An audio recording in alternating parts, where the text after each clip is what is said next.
Good morning, everybody, and thanks so much for joining me today. And thank you very much to Reef Ecologic and for inviting me to come along here and share with you my story, the story about OzFish and what we are doing as an organisation here in North Queensland, Australia. So my name is Phil Laycock. I'm a lifelong recreational fisher, born in Cairns. I've lived all my life in North Queensland. Never travelled too far from the area. Never really felt the need to. It's such an amazing place. Being a fisher, obviously, there's an abundance of water here from the mountains to the reef. And that certainly has captured me from a very early age. And honestly, my earliest memory as a child is catching a fish. I'm a fisher, though. I'm not a catcher. I think there's an important distinction there between the two. As a fisher, while the fish are really important, so are the people I share the experience with and the places that it takes me. So just a few little pictures there with me. A special fish there, a giant trevally I caught in knee-deep water on a reef flat with a fly rod.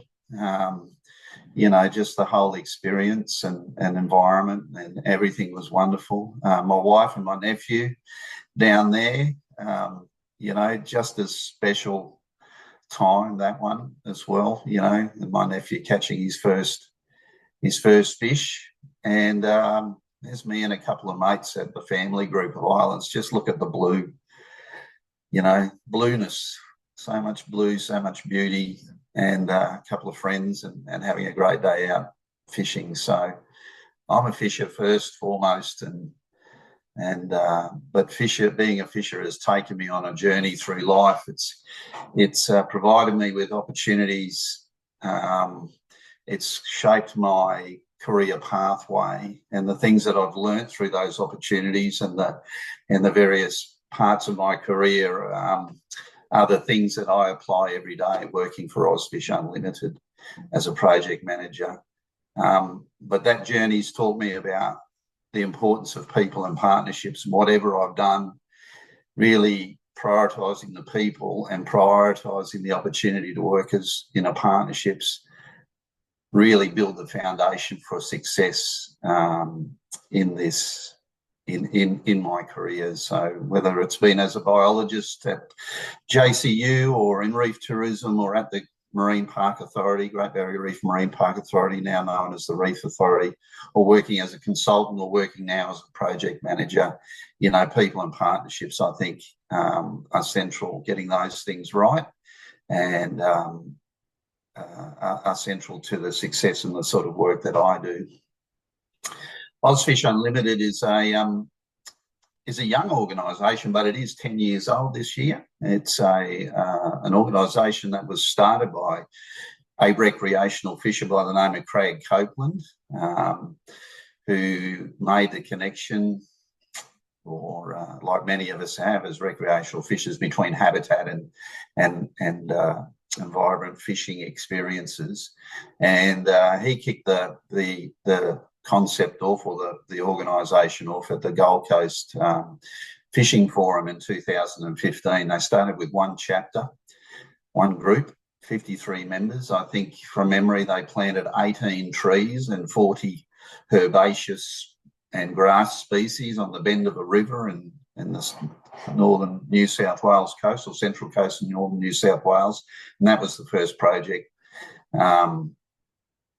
We've now got over 100 projects and 45 staff around the country in 10 years. It's been a pretty rapid rise. So it just shows you how switched on fishers are to the value and importance of the environment, because it's recreational fishers that have driven the success and the growth of OzFish Unlimited. Today we're led by Cassie Price. Cassie came on board close to the very beginning, and I think looks at Craig as a mentor, but Cassie's now bringing her own flavour and leadership to OzFish, and Craig stands back, he shared with us at the 10th anniversary, you know, about how much more Cassie's got to offer than he could ever offer. I think Cassie's got a much bigger open view of what's possible for an organisation like OzFish, and how we can influence the thinking about stewardship and caring for our aquatic habitats. We've also got a board of 10. Our chair is a partner at PricewaterhouseCoopers. We've got people from business and urban and regional planning, conservation, public relations, science, First Australians, really top flight people. Russell Reichelt is one of the board members. Russell is a past chair of the Great Barrier Reef Marine Park Authority, for example. So really quality people on the board, and I think that's been reflected in the success of reflects the success of the organisation, that board, the quality of the people that have come on board. VCF is really the foundation that sees the success that OzFish are experiencing today. So the VCF boating, camping and fishing stores came on board as a sponsor in 2017 and kicked off the first kind of 10 projects that we did with a relatively small amount of $100,000. And today, VCF contributes substantially more directly from their business, but also encourages their customers to round up and when they're purchasing things in the store, and it's that combination of those donations and sponsorship that provide us with the capacity as chapters to get on and with our business of looking after our projects and habitat, because that money underwrites all of the governance and HR and comms and everything else that needs to be behind a big organisation that OzFish is.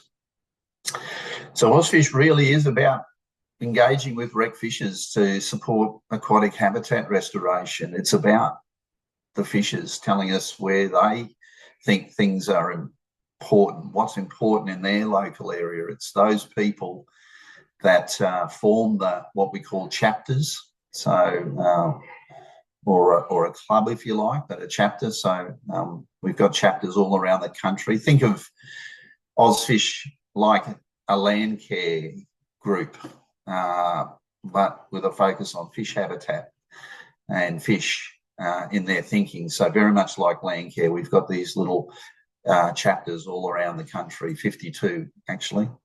Our mission is to protect and restore fish habitat and support recreational fishers in these actions. We're a non-for-profit group,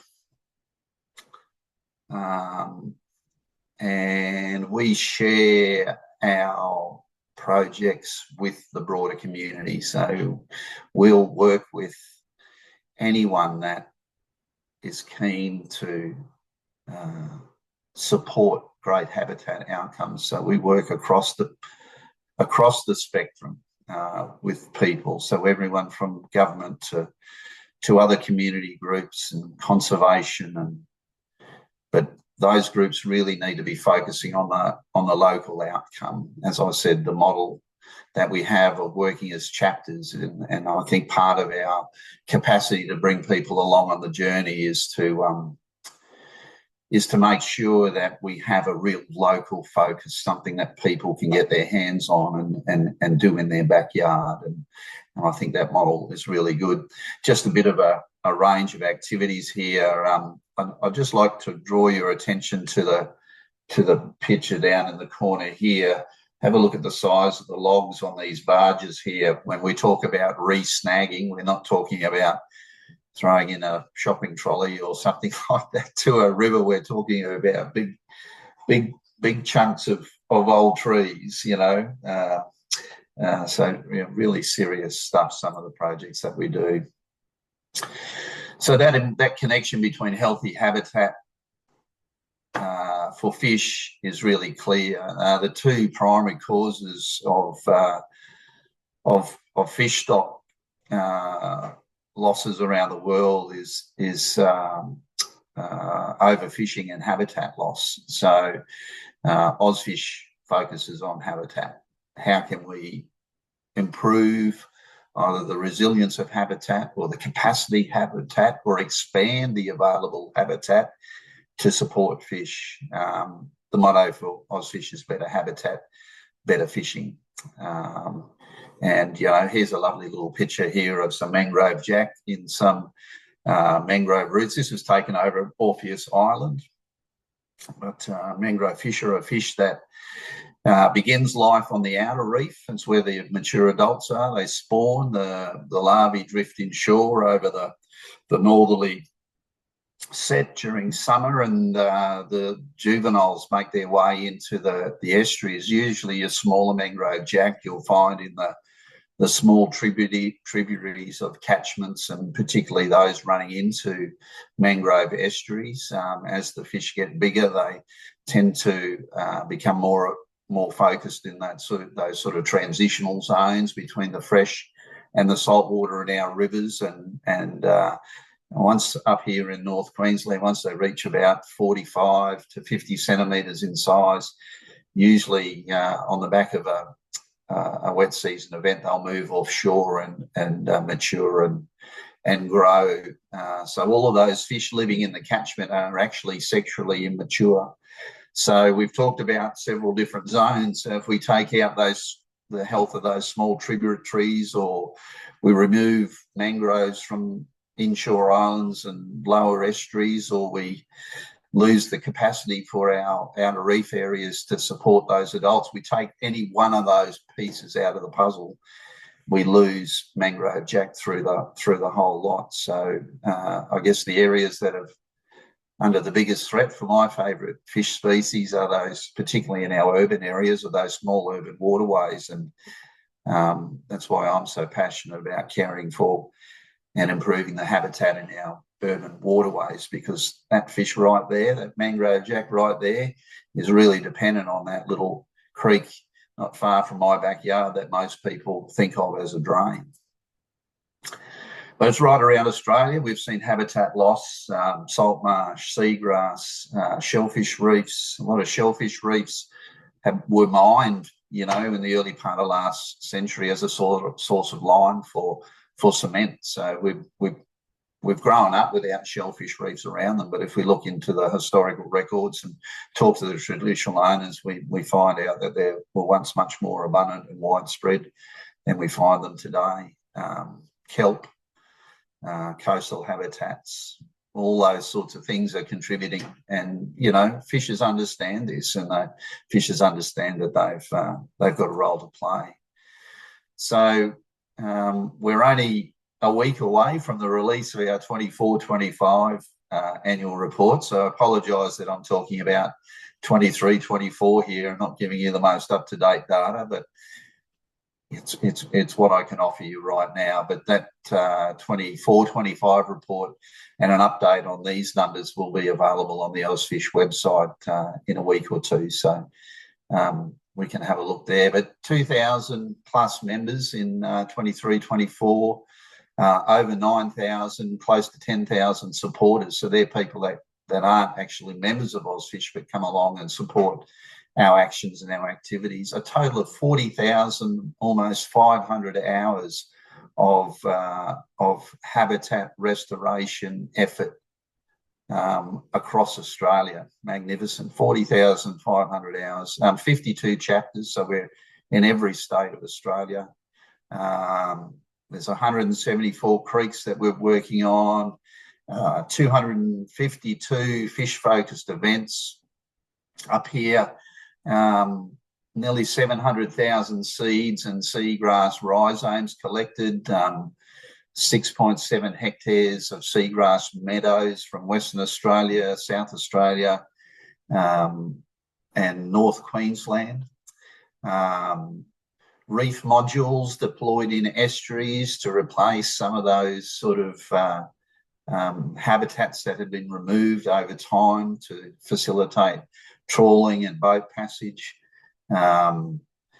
the creation of 19 hectares of shellfish reef. A lot of that's happening in Moreton Bay, but we're moving now into the Swan River, South Australia. It looks like we're going to see some rapid expansion there as a potential tool to address water quality. So the work that we've done with Griffith University in southeast Queensland shows tremendous nutrient gradients either side of oyster reefs. So the ability for oysters to filter the water and take out nutrients and those sorts of things show that they're not only creating habitat, but they're also importantly contributing to water quality. Litter's a huge focus for us. It's basically incorporated into every event. We'll talk about that a little bit more. Snags and fish hotels, like I said, we're talking about river red gum tree stumps that weigh in the tons in the Murray-Darling Basin, down to small fish hotels in some of the streams in Victoria to support the native blackfish that live in those waterways, and some of the small gudgeon and other native fish species. So a whole range there. Rocky River reefs, 237 kilometres of riverbanks are now more fishable. So that original project that I talked about in the northern New South Wales coast there, around Richmond River, when they planned that planting, they also planned to maintain access for fishers, because it's one thing to restore the habitat, but we're about the fishers too, so we want to still be able to create an opportunity for a fisher to fish. So we try to plan those things into our habitat work wherever we can to ensure that we're improving habitat and improving the availability of fish for fishers, but also maintaining the ability for fishers to access those areas. And here in North Queensland, we work across a huge diversity of environments. And in fact, right around Australia, we're working across a huge range of ecosystems and environments. We've got 6 sort of project focus pillars that we group our projects after. They're growing all of the time. What we call the shellfish revolution I talked about. So 11 projects beginning in Queensland, now in New South Wales, Victoria, South Australia and West Australia. I think I showed the slide, 208 tonnes of mostly oyster shells from seafood processors and restaurants recycled into our shellfish reefs. Tackling litter, we become a lot more focused on this. We're moving from just conducting, Clean Up Australia Day cleanups or actively collecting litter when we're out there on site doing habitat rehabilitation. And we've just had a catch-up yesterday as a team to talk about our more strategic approach, particularly with a particular focus on fishing litter. And so involving both collection but also education to support, preventing the litter from getting out there, stopping it at the source. We're taking it another step further as well. So we've got sort of recycling containers in various shops for line and floats and those sorts of things. And we're working with Central Coast University to look at options to recycle that. And we've got some prototype recycled crab floats from some of those sort of plastics involved in those materials. And we hope to establish a social enterprise going forward, recycling discarded fishing gear or fishing gear that's no longer serviceable for people, so that we can sort of return it with practical things that fishers might need, like crab pot floats or a floating key ring, or maybe one day even a lure. Seagrass for snapper, 12 projects, Queensland, New South Wales, Victoria, South Australia, West Australia, Tasmania. Seagrass is a quite different all around Australia. In South Australia, they collect seeds, support the germination of those seeds, and then return them out there. West Australia, it's a bit more hands-on. They're actually planting rhizomes into sandbags and deploying them. Up here in Queensland, with crocs around, North Queensland, we collect rhizomes with a rake and attach them to nuts with twisty wire and drop them over the side in clusters. And down in southeast Queensland and Gladstone, we can walk out safely on the sand flats down there and collect seeds down there and do a similar sort of thing. So 12 projects there right around Australia. All of these involve our volunteers and research partnerships and collaborations with government agencies and authorities. A lot of them require permits, from the various, marine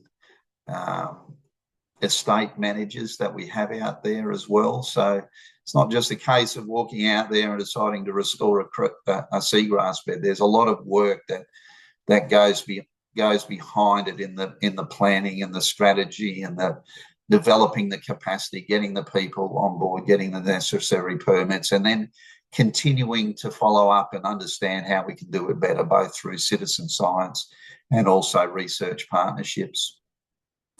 Fishable cities, big focus of what we're doing here in Cairns in particular.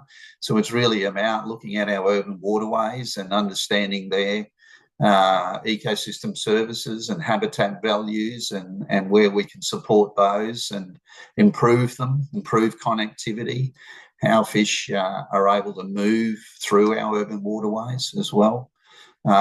Fish dreaming is the banner under which our partnerships with traditional ownerships is captured. So particularly here in North Queensland, our relationships between environmental restoration, catchment stewardship, water quality, and organisations and traditional owners working very closely together is very mature and very well established.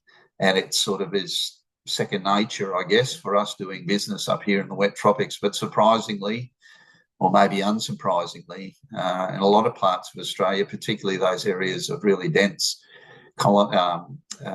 European colonisation and urbanisation, it's not second nature to go and seek out traditional owners and ask their permission and ask their advice and ask for them to share their knowledge as well. So OzFish is being very conscious and overt, I guess, in promoting the need to include a relationship with traditional owners right at the very beginning.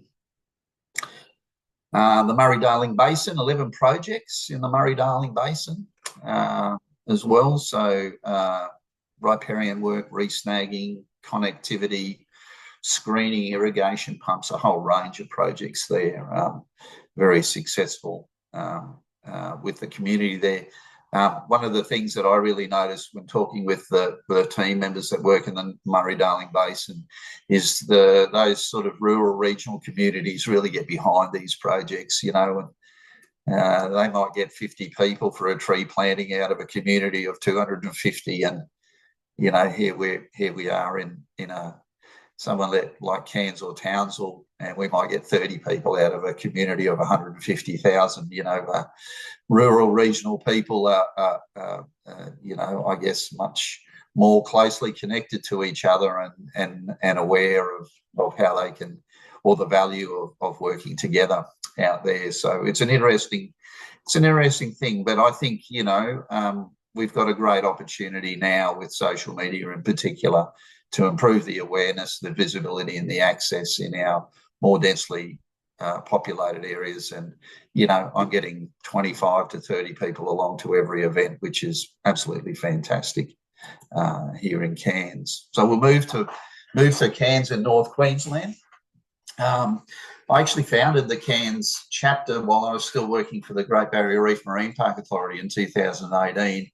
And we began with fairly small projects, a bit of litter collection, a bit of tilapia eradication, found a little bit of money to do some fish surveys, but at the same time, Council was undertaking some strategic planning around the saltwater and Lily Creek catchments. So we we sort of made sure we got involved there where we had opportunities as one of the stakeholders to be involved in those discussions. And we actually managed to find a little bit of money within OzFish, and then through the local MP's office to support a series of workshops run by us, by OzFish and the Cairns Regional Council, to develop that sort of strategic outline into a more detailed document. We also were able to merge in with that some of the existing tools that have been created, like walking the landscape, where you sort of focus on a catchment area, and putting all of those things together, we were able to, I guess, identify the best opportunities or prioritise those areas within the catchment that might benefit from a range of things. In our case, it was fish. For traditional owners, there might have been cultural values. For council, there might have been public amenity and those sorts of things. But we had something, you know, substantial that we could link conversations to seek funding and support. So we were able to develop 2 projects out of that by around about 2021.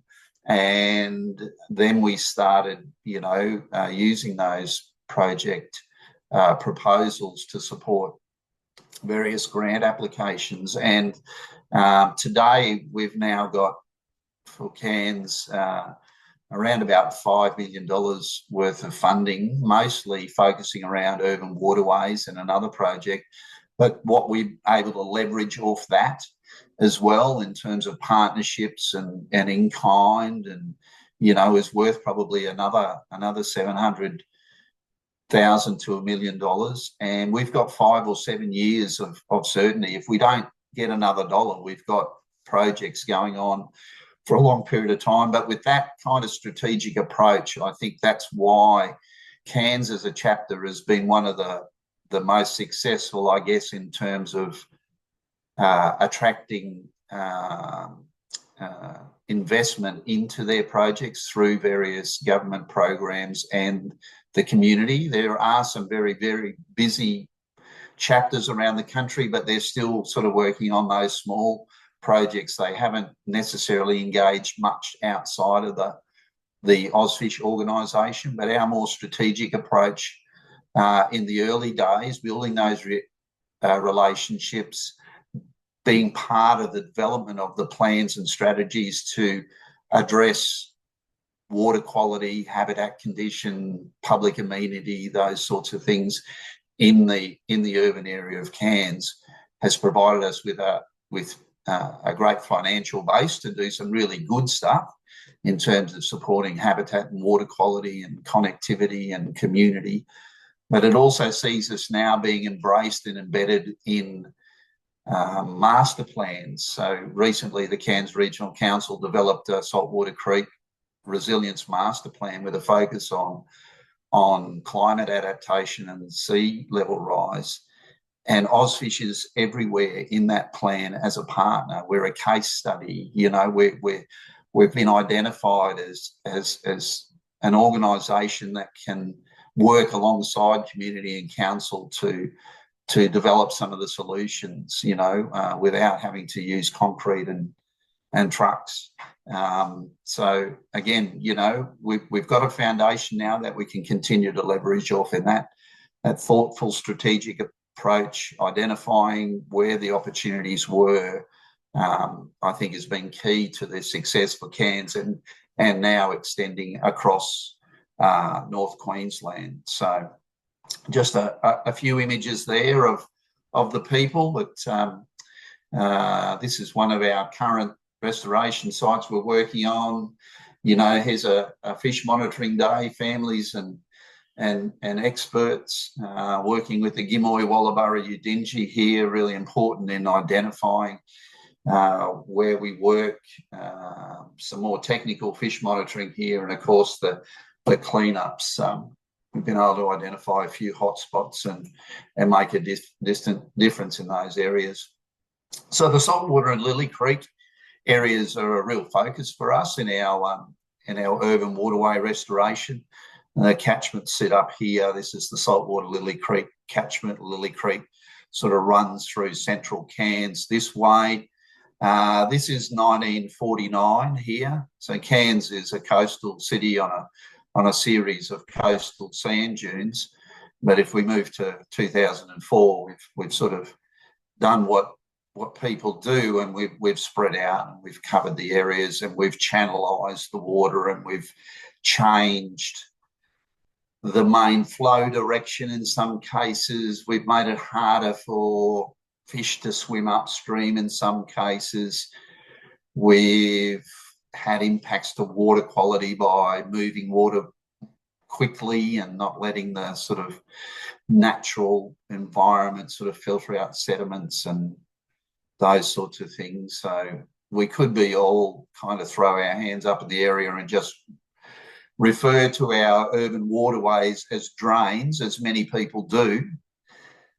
But when you go and look in those drains, you find that they're actually creeks, just like they always were, but now they've been straightened, channelized. Some of them have concrete lining in them and they don't have many fish in there, but anywhere that we've still got sort of a green edge, it doesn't necessarily mean it's a pristine environment at all. But we've got this incredible diversity of fish species. This is just a small selection. The end of July, we did some electro fishing across 8 different locations from the northern beaches in Cairns to the south side of Cairns, Edmonton, just a couple of days, about an hour electro fishing at each of the sites. We caught 29 different species of fish, ranging from tiny empire gudgeons of just a few, 15 millimetres in length to 50 centimetre barramundi in 30 centimetres of water in a waterway that's sort of less than 3 metres wide. So those waterways are still providing important services and roles in the life cycles of many of the fish. This jungle perch, mangrove jack, barramundi, sleeper cod all require access to both freshwater and saltwater environments. Things like the silver biddy here, it moves right up into the freshwater. This particular little mouth almighty or variation of that, again, sort of, requires a number of different habitats in its lifetime. And here we've got a barracuda. I think this is probably the great barracuda, the big one that grows to 2 metres in length and, 40 kilos in weight. We see these moving into our waterways and estuaries. This one was found well up into the suburbs, this little juvenile here. So those urban waterways are still providing important life cycle habitat and ecosystem services to a whole range of fish species. So they're not just drains, they are creeks, and anything we can do there to improve the services or values or water quality or habitat quality is going to mean that there's going to be more of these fish swimming around in the future. Bit hard to see exactly here, but if you've got a larger screen. So this is today. This is just a Google Earth image. So for any of you that know Cairns, we've got the Botanic Gardens in here. Saltwater Creek runs up into and drains out off the range that wraps around Edge Hill and Whitfield, moves its way down here. Upstream from these 2 points in Jensen Street, they're concrete line drains before turning back into natural waterways, and these are some of the last kind of predominantly freshwater sections that aren't discontinued. So that's why we've chosen these 2 sites. They're really bare, weed-infested areas that we hope to plant trees into and improve the flow of water. Down here, we've got a barrier, another barrier, another barrier, another barrier, and along Lily Creek, again, it's about weeds and riparian management. So just a few pictures here of the sort of places that we're going to be working in Cairns. We're at that point now that we'll be planting trees and managing weeds beginning, in the next few weeks. So we'll have places like this one down in the sort of midsections of Lily Creek, where it's really about gap filling, so that we don't get the weed intrusion. But these plants here, the mangrove holly and the mangrove fern, without kind of some shade, they tend to encroach on the creek. And so it forces the council then to come in and sort of, under a marine plant permit, actually remove some of that stuff to keep the flow going. Further up, where we've got a similar situation, we get paragrass. So the council's going in every 12 months, basically, and digging those, what they call weeds, out of the water. If we can get more riparian shade, or more trees along the riverbank shading there, and reduce the rate at which those weeds expand, we support that with some of our own management of weeds up there, and perhaps use some of these mangrove holly and mangrove fern to propagate new colonies of them further upstream. Hopefully we'll see that sort of excavation of this waterway shift from being 1 year to 2 years to 3 years to 4 years. So it's going to save the council money, but it's also going to provide a lot more stability in that habitat. That recent fish monitoring that we did, we monitored an 80-metre section. 40 metres of that had been recently dug out, 40 metres hadn't. And it was in that 40 metres where we had nice shade and sand and a bit of meander and undercut banks and everything, that we found 3 size classes of barramundi between 120, 260 and 500 millimetres in length. And the top section, that 40 metres up the top, where it was all paragrass and that had been scraped out, it was a soft, uniform bottom, no undercuts, no vegetation, and that's where all the tilapia were. So it was really clear that if we can get that shade along there, maintain a bit more stability in that habitat, we're going to double the area available for those barramundi, gudgeons, scat, mangrove jacks, rainbow fish, jungle perch, eels, everything that we're really crowding into that one small section. We're also improving connectivity. So we've got a bit of infrastructure here across the saltwater creek.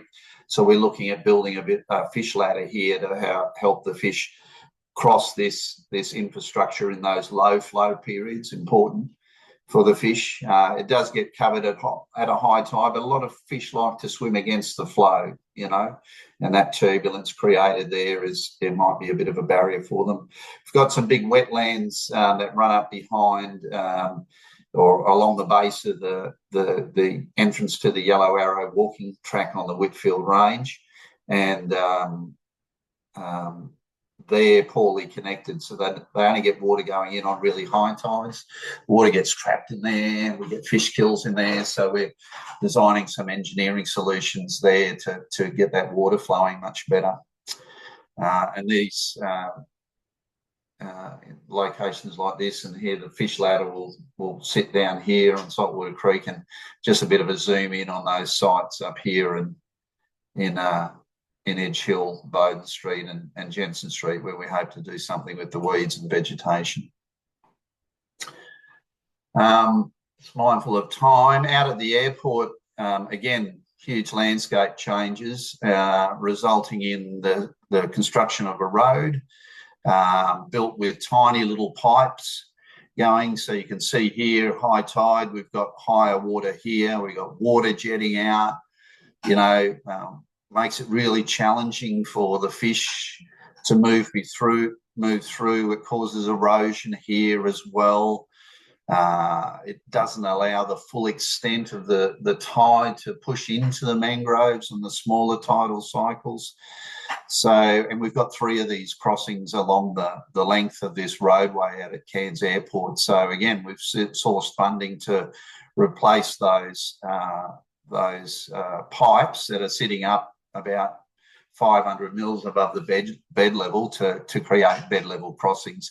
And that's going to restore flow to 50 hectares approximately. So this yellow, blue and red area here will be reconnected with normal tidal flows through that project. Very challenging project, that one, very technical project. a huge investment in the engineering, the permit process, the negotiations with the airport, and obviously working with the traditional owners to ensure those cultural values are met as well. Seagrass restoration, working with Trop Water here in North Queensland. The seagrass restoration sort of came on the back of the impacts from the cyclones, both Cyclone Larry and Cyclone Yassi. The impact up around Cairns was mostly about an extended period of turbidity that took light away from seagrass, so we lost lots of seagrass out the front of Cairns. It's come back pretty well with because there was a seed mass left in the sand, but down in Marillion Harbour, not only the turbidity but the scouring effect of the floods meant that there was virtually no seed at all in the sediment. So from 2006 to 2017, a huge loss. So a lot of the work we're doing is focusing on that area in Marillion Harbour, trying to get those seagrasses back there and enough to start self-sustaining and helping the area recover. Fairly small projects on the scheme of things. The Seeds for Snapper project in South Australia and the work being done in a number of locations in Western Australia have a bit more scale, but these sorts of habitats, these tropical habitats, are a bit more challenging. So this is a bit more research focused to help us build strategies and methodologies that will help with the recovery of tropical seagrass areas in the places where crocodiles live, because you can't get out of the boat in places like this to do the work. The shellfish revolution right around the country. We're kicking off shellfish restoration in the GBR region. We've been successful and got some funding. So we've been out and scoped out, areas where between Gladstone and Cairns, talk with stakeholders. So we're sort of well into the planning phase. But as I said, down at Moreton Bay, southeast Queensland, this man here, Robbie, has been working with the community down there for about 8 years and done amazing things and really pioneered a lot of the methodologies and tools that we're using in this program. And we've worked with researchers. So to be able to do what we do, we need to be able to also understand, what's there, what needs to be done, how do the ecosystems work. So the tropical oyster reef mapping came before the success of the funding that we got to do the work along the Great Barrier Reef coast. We've now started some citizen science at OzFish around shellfish reefs, so wherever you are around Australia, if you've got some knowledge of remnant shellfish reefs, you can get onto our website and upload data and share with us where they are, so we can sort of look at incorporating them into the shellfish revolution. Citizen science is really important to us here in North Queensland. We've got a program called Creek Watch. It kicked off in Townsville around about 7 or 8 years ago, actually, and we're now shifting it up to Cairns. So Creek Watch is about community groups documenting an area of creek and looking at the habitat condition, the water quality, the biodiversity. We use simple tools like underwater cameras, visual assessment of habitat condition, macro invertebrates, so the sort of vertebrate animals that live in waterways can tell us a lot about water quality. Up here in Cairns, so down in Townsville, that data is shared with community in Townsville to support waterway stewardship.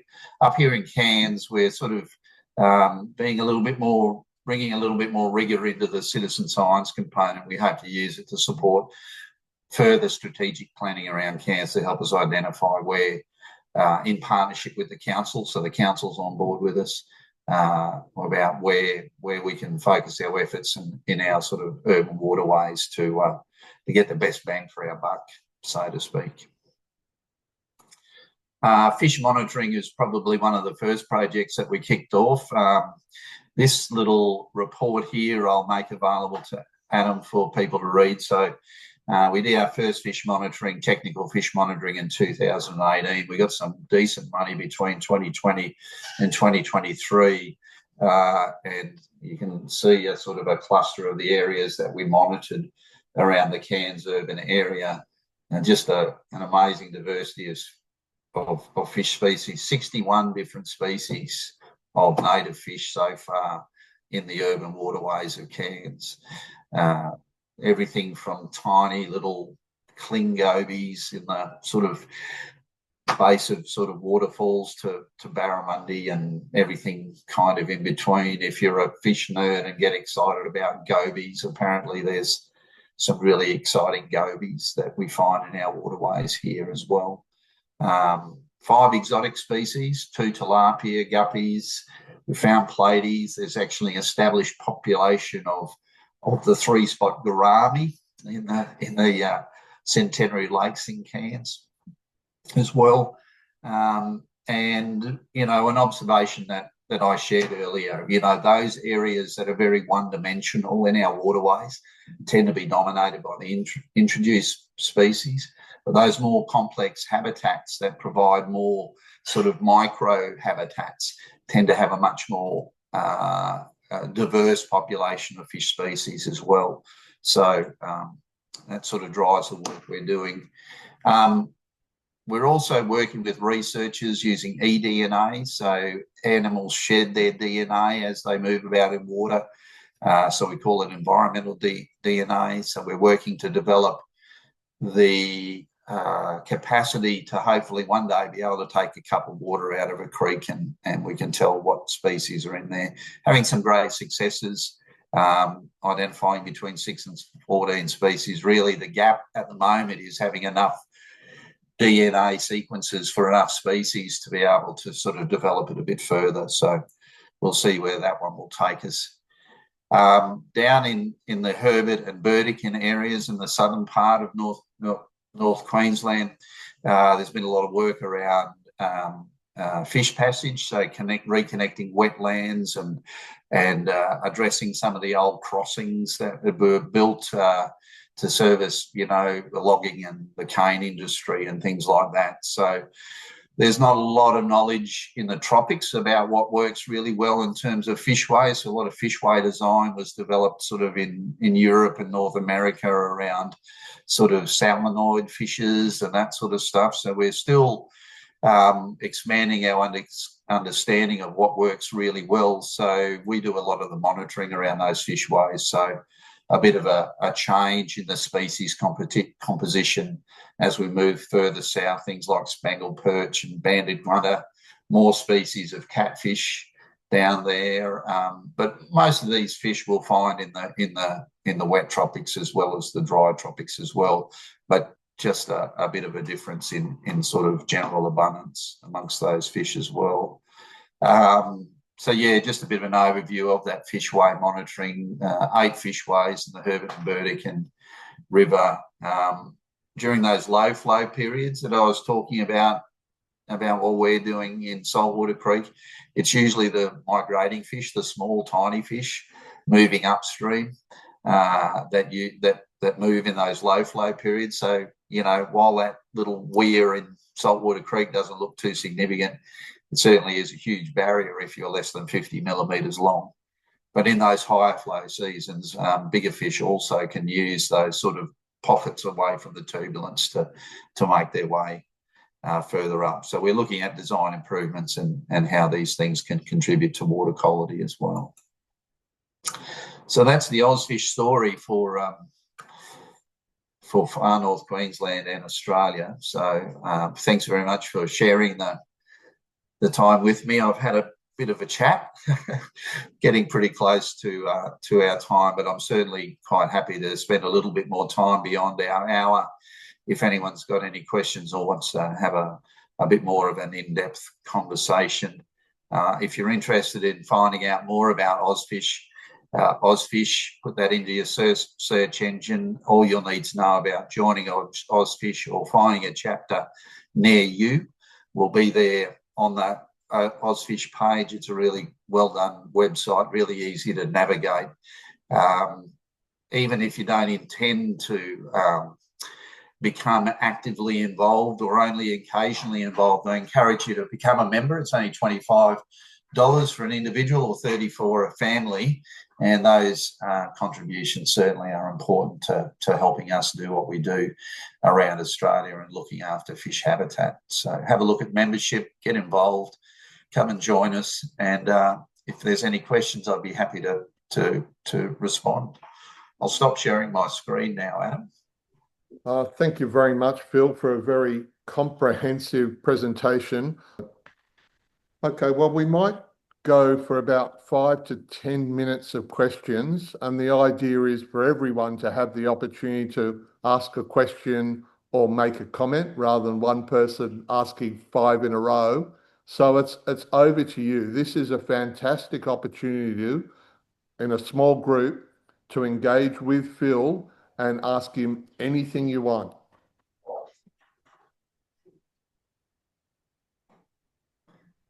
Can I go first? Please do, Beth.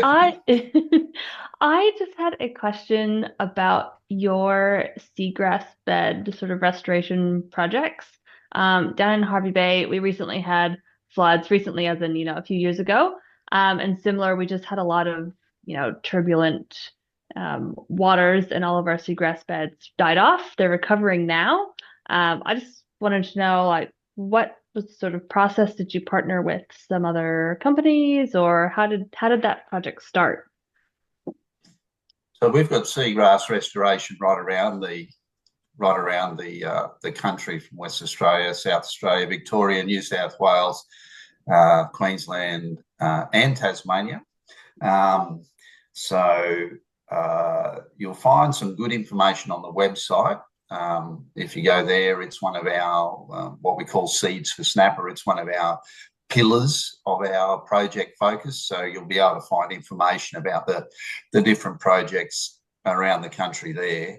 In Queensland here, we've got a focus in North Queensland, and we're expanding our seagrass restoration down into, we're doing some work around Gladstone as well. We're looking at opportunities around Mackay Whitsundays. I've seen that. Areas in Cassowary Coast. I used to work in Mackay. Yeah. Yeah. So we'll be working with people there. We're still exploring those opportunities. Down in Harvey Bay and Moreton Bay, our main focus has been around shellfish reef restoration. So there is a really well-established chapter there. They've got their hands full, I think, with that particular project. And the leadership down there, Robbie, is just on a bit of a break at the moment. He's getting a brand new knee, but I'm happy for you to get in touch with me, Bethany, and I'll put you in touch with Robbie and Caden, who's down in the Gold Coast, to have a chat to you and explore about what interest there might be within OzFish to work together with you around seagrass. I mean, this is in the presentation, you might have heard me talking about how, I guess, important it is to establish these relationships. We might want to do the job now, but without having the conversations now, things mightn't happen in 3 years' time. So, if it's not possible now, it's thinking about how it could be possible, and then working towards that. And that's often where the success starts. Forming the partnership, identifying the needs, thinking about who else can support you along the way, so that when you're out there seeking the funds, you've got a good foundation to support that going forward. Excellent. Thank you so much. All right. So if you just get in touch with me, Adam, what's the usual protocol for sharing contact details and that sort of stuff? Oh, look, we recommend people find each of us on LinkedIn or something like that. The best professional method. Yeah, for sure. No problem. Very good. All right. Thank you, Bethany. Questions from Paige or Tom or Jacinta? If no one else has a question, I might jump in.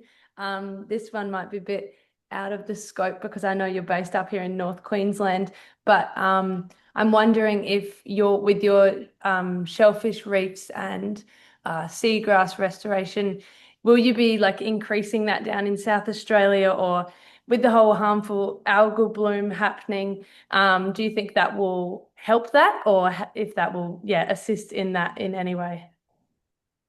Yeah, look, I think certainly the seagrass for snapper project is really well established. It's a great community project because it really just involves walking along a beach, collecting the seeds when they tend to pop off together. And then, you don't need a big piece of infrastructure. You just need some tanks with circulating water and the right temperatures and conditions to allow those seeds to propagate. And then you just head out in the boat and toss them back over the side. So it's really about maximising the propagation of the seeds, to support the program. So I guess, from the events down there, it's mainly impacted the marine biodiversity other than plants. So the money that's been directed towards South Australia to both investigate but also address some of the known water quality issues down there has allowed OzFish to commence some oyster reef work down there. And I think it was only last weekend or the weekend before where they built around about 100 oyster baskets, and they've had their first delivery of oyster shell. And, there's some protocols to go through in terms of sterilising the shells. We just use sun and Mother Nature to sterilise the shells before we can put them in the oyster baskets. But there's been some long-term issues in the waterways that run through Adelaide around nutrient pollution, in particular. And as I said, down in the Logan River, it's early days, but part of the work we're doing in southeast Queensland is monitoring sort of nutrient gradients across oyster reefs. So that's been mainly focused with an area in the Logan River. It's been showing some very promising outcomes. The volumes of water that an oyster basket can filter are quite tremendous, but a hectare of oysters are even more spectacular. So the idea of the kicking off the project down there, or the motivation, I should say, around the oyster reefs work down in South Australia is a focus on water quality rather than habitat. So I guess there's going to be a lot of learning and outcome and to come from that, but at least we've got some support to kick things off and provide us with some oyster reefs in the water that we can do that research around to see if they are perhaps part of the solution for some of these problems that they're having down there right now. Does that answer your question? Yeah, definitely. That's great. It hits home for me because I'm from South Australia. So yeah. Thank you. Yeah. No, it's tremendous. Port Phillip Bay, it's really starting to expand down there with the oyster reefs, and that's really replacing habitat loss from the old scallop dredging days down there. In the Swan River, they're focusing on mussels. So, Swan River's water quality is getting better. So a lot of the sort of biodiversity losses that have occurred due to water quality in the Swan River, Mother Nature wasn't sort of able to support the recovery necessarily as effectively, but by, introducing mussel or shellfish reefs into the river, we can speed up that process, assist the natural processes and get ongoing benefits from water quality as well. Yeah. Phil, I've got a bit of a question, and it's around one of my passions, which is citizen science. And we've had quite a few chats about tools such as iNaturalist, which have also been very successfully used by the fishers in South Australia. In fact, they were collecting data probably 6 months before government and really reaching the media for the issue. So I guess my question is, how does OzFish be part of the scaling up of citizen science? Because the reality is that if there's 4 or 5 million recreational fishers in Australia, only less than 1% of those really participate in some sort of active citizen science. How do we help them to increase their knowledge but be part of a movement that shows that, you know, they are real stewards and environmental champions?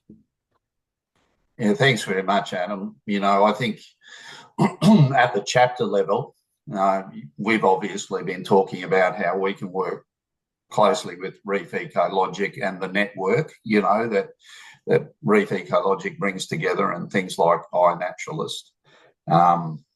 You know, capacity and time poor, but it's there on the to-do list, and we're chipping away. You know, I'm one person here in Cairns, and I'm getting some project support coming online later in the year, and so it's going to increase our ability to you know, find other partnerships and really support them well. I think with OzFish nationally, we've certainly focused on litter as being having a great capacity, and particularly around fishing related litter, and both in terms of, you know, mitigating it at the, or preventing it at the source, cleaning it up in the environment, and educating fishers out there. But we certainly haven't prioritised within the bigger organisation about how OzFishers and the OzFish influence can, you know, help fishers become more involved in monitoring habitats and biodiversity, and being early participants in raising concerns and issues.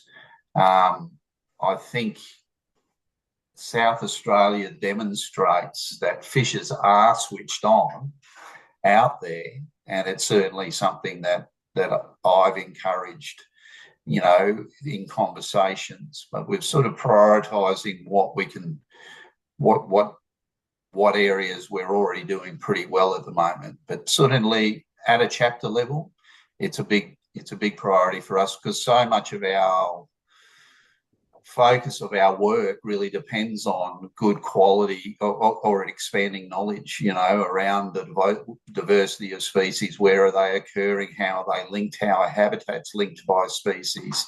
If we're going to do some good work with eDNA, we need to know what fish are where, you know, so we can kind of be on the lookout for them, so we can validate this sort of stuff in the future, you know, fishways and all of that sort of stuff. So certainly in North Queensland, we've put citizen science up there as a priority, but I don't think it's sort of got to the top couple of priorities in the organisation.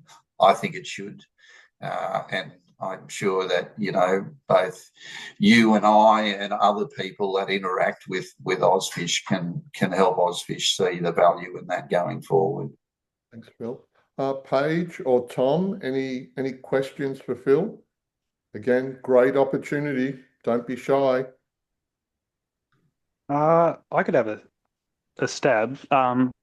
This isn't particularly scientific. It's a bit more of a political question. But I feel like there's been a lot of new funding announced for sediment management up in Queensland for the Great Barrier Reef. And I wonder, like, how much of an extent is this the real risk posed to the reef as opposed to climate change, or is it simply that climate change is too hard for the government to tackle, and so the sediment is a more of a low-hanging fruit? Thanks very much for the question, Tom. Tom, you would have missed early on that part of my work career, part of my progress is that I worked with the Great Barrier Reef Marine Park Authority for 13 years in a regional engagement role, and a lot of that was about developing partnerships around catchment stewardship with farmers and fishers and councils and those sorts of things. And a lot of that, the success of that, is about sort of education as well. And so while climate change is the big picture issue, and we do have, a government in Australia that is acknowledging climate change and has set some targets and those sorts of things. Could they be spending more? Could they be doing more? We've all got our opinions on that. But I guess the point I'd like to make in response to your question is that we're already seeing those changes out there, and we've looked at examples around the world, in the Caribbean and Southeast Asia, where we've had these huge phase shifts, where we've had a cyclone come through or a flood come through, and the broader environmental conditions in terms of water quality and sediment and fishing, overfishing and all of that sort of stuff has meant that we have not seen any recovery at all. So we see no resilience. We use that term resilience in the ecosystem. So investing in water quality and sediment, investing in marine protected areas, investing in urban waterway stewardship, investing in best management practice capacity for agriculture is all about building that resilience into the ecosystem. If we can reduce the amount of sediment, if we can reduce the amount of nutrients in this period while we're addressing the big climate change picture, we're going to have an ecosystem that sort of is going to be as healthy as it can be. It's going to be able to recover from that cyclone better, that bleaching event better, those sorts of things. So I think they're very worthwhile investments. I'm quite familiar with the areas that they're working with up here. I've got good relationships with Terrain NRM that have the work. OzFish are actually going to be providing some services to that particular project in terms of supporting fish monitoring and that sort of stuff. They're being very clever in the way they're doing it too. They're not just chucking a heap of rocks on the bank. They're actually incorporating snags and trying to change the way that we used to stabilise banks from being very one-dimensional rock type things to being more natural ecosystems to support broader biodiversity as well. So, I say yay for the investment there, $50 million or so into sediment, because, it's going to help the resilience, particularly in the inshore reefs, sitting right offshore in this area of the wet tropics. Thanks, Tom. Awesome, thank you. Have you got another question? No, that's all from me. Yeah, thanks, Phil. You're welcome. Paige? I've just was pretty interested in the great shellfish hunt. Can you give me some more information about that? Yes, Paige. So, if you're out and about on the water and you see, a nice cluster of rocks, with a great covering of shellfish, just follow the guide on the great shellfish hunt and take a photo, record the location, take a photo and upload it and let us know where it is. Oyster reefs are quite interesting. We often think about oysters and hard surfaces, but when we talk about oyster reefs, particularly in the tropics, if you ever get up to Mapoon, up in the Gulf, you'll see some great examples up there. I did show some pictures in my presentation as well, where you actually get clusters of oysters or certain species of oysters growing on fairly sort of soft sediments, but fairly sticky sediments, I guess. And then over time, the oysters grow on the top of each other, and we end up with these reef-like structures that are, if we crack them open, they're all oysters, which as I said, in the early parts of last century, we go down and get boatloads of them and burn them in a kiln and use them to make cement. So yeah, it's something to that we're encouraging people to be vigilant and let us know what you see. And if you've got a favourite part of the coastline that you walk along, regularly, and schedule in a low tide walk and take some pictures and upload on that great shellfish hunt, because we've been out there looking. We've had some surveys. You discover things every time you talk to people as well. Okay. Nice. Yeah. So they're primarily intertidal areas? Yeah, we've got some really interesting oysters up here in the wet tropics. We've got a species that creates these banks or shoals in the upper ends of our mangrove estuaries. They're called leaf oysters, really flat, and they really quite pearly shells on them and things like that. So I'm particularly interested in finding more of those. So if you're ever up a mangrove creek and you find a mound of oystery looking, mother of pearl looking kind of shells, let us know. I'm really interested in those, because growing up in Cairns as a kid, I've seen some areas up here that I used to fish with my granddad. My granddad loved to fish around them,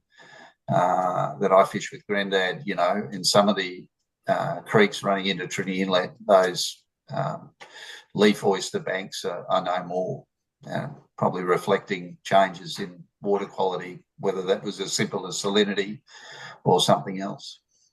Look, thanks everyone for your questions. It's been a very extensive discussion, and I think all of us have learnt something today and hopefully have been inspired to follow up with an action. And one of my actions, Phil, is I'm going to send you a location of leaf oysters in my local creek, which is just off Townsville. Thank you. What's next? Well, we do try and run these talks monthly.